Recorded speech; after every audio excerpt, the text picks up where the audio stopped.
የኔ መልእክት ግን ለኦሮሞ ኢትዮጵያውያን ነው።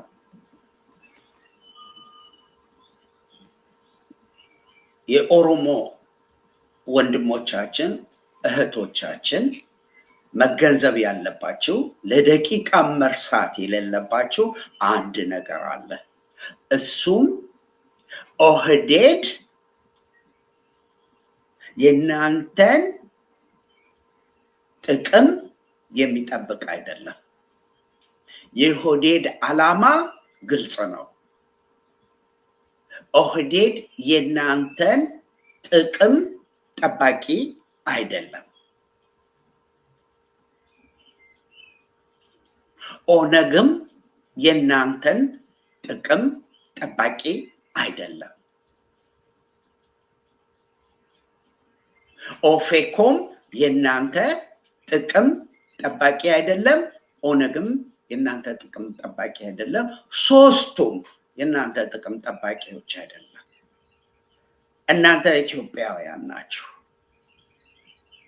እናንተ አብዛኞቻችሁ የጀግኖች ልጆች ናችሁ።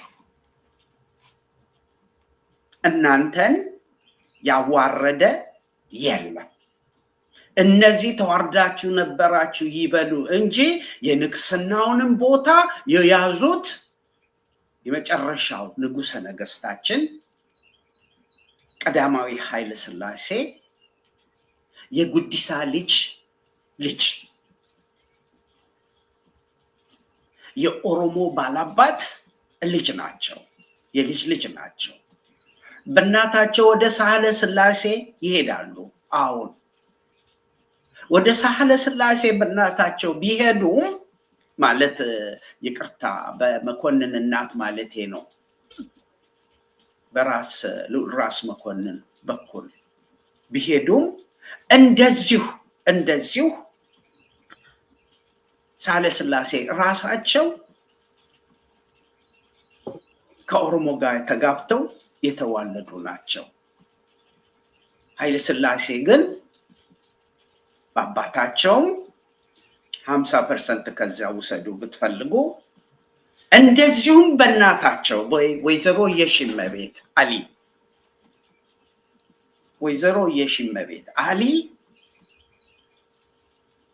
አሊ ነው አባታቸው እና አሊ ኦሮሞ ናቸው። ልብ በሉ እንግዲህ በደንብ ዲኤንኤያችን ተቀላቅሏል። ንጹህ ኦሮሞ የለም፣ ንጹህ አማራ የለም። አንድን አማራ በሚሞትበት ጊዜ በውስጡ ያለው ደም የኦሮሞ ደም እየፈሰሰ ነው። ይሄንን የኦቦዶዮን ምክር እንደገና ወደኋላ ሂዳችሁ እዩ። ኦቦዶዮ ማለት ደግሞ የጃከማ ኬሎ አያት ናቸው። ስመጥሩ ጃከማ ኬሎን እዩ። ስመጥሩ ገረሱ ዱኪን እዩ። ስመጥር እንዴት ጀግኖች እንደነበሩ ጀነራሎች፣ ራሶች። እንግዲህ ራስ ከንጉስ በታች ንጉስ የመጨረሻው እንትን ነው። የመጨረሻው ንጉሰ ነገስት ሌላ ነው። ንጉስ በየቦታው ንጉስ አለ እና እነዚያ ታላላቅ ሰዎች በአድዋ ላይ ደማቸውን ያፈሰሱ፣ በማይጨው ደማቸውን ያፈሰሱ የእነ አብዲሳን አጋን ታሪክ የሚያቆሽሹ ናቸው። እነዚህ ሰዎች ልክ በሻሻን አደረግናት መቀሌን እንዳለው የእናንተ ዕጣ ፈንታ ነገ ከወንድማችሁ ጋር ስትጣሉ፣ ደም ስትቃቡ የሚሆነው ምንድን ነው? ላትቃቡም ትችላላችሁ። በእናንተ ስም ደም እየተቃባ ነገ ኢትዮጵያን ቢያጠፋት ኦሮሚያንም ሊመሰርታት አይችልም። እንደገና ሌላ ጦርነት ውስጥ የጦርነት አዙሪት ውስጥ ነው የምትገቡት። ተኝቶ የሚሞትላቸው የለም ለነዚህ ሰዎች። እናንተንም እየገደሉ ነው፣ እናንተንም በድሮን እየጨፈጨፉ ነው። ስለዚህ ትላንትና ኦህዴድ ከህዋት ጋር ሆኖ ደምህን ሲያፈስ ነበረ፣ ሲያስርህ ነበረ፣ ሲያኮላሽህ ነበረ። ከህዋት ጋር ሆኖ አንተን ራስህ ያንተን ልጅ ወስዶ እስር ቤቱን የእስር ቤቱ ቋንቋ ሊንጓ ኦሮሚያ ሆኖ ነበረ ብሎ የራሳቸው ሰው ስዬ አብርሃ መስክሯል። ትላንትና ሲረግጥህ የነበረ፣ ትላንትና ሲያደማህ የነበረ፣ ትላንትና ከህዋት ጋር ሆኖ ሲያሰቃይህ የነበረ ዛሬ ያንተን ጥቅም እጠብቃለሁ ብሎ ቢነሳ አትመነው፣ ሌባ ነው፣ ሌባ ነው። ስለዚህ ከወንድሞችህ ጋር ቆመህ ይሄንን ስርዓት ተገላገል። ካልተገላገልከው በስተቀር አንተንም ይዞ ገደል ይገባል።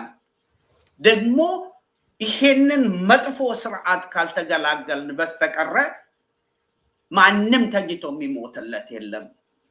ሰምተሃል አይደለ? ሰምተህ ከሆነ የደቡብ ፋኖ ተቋቁሟል።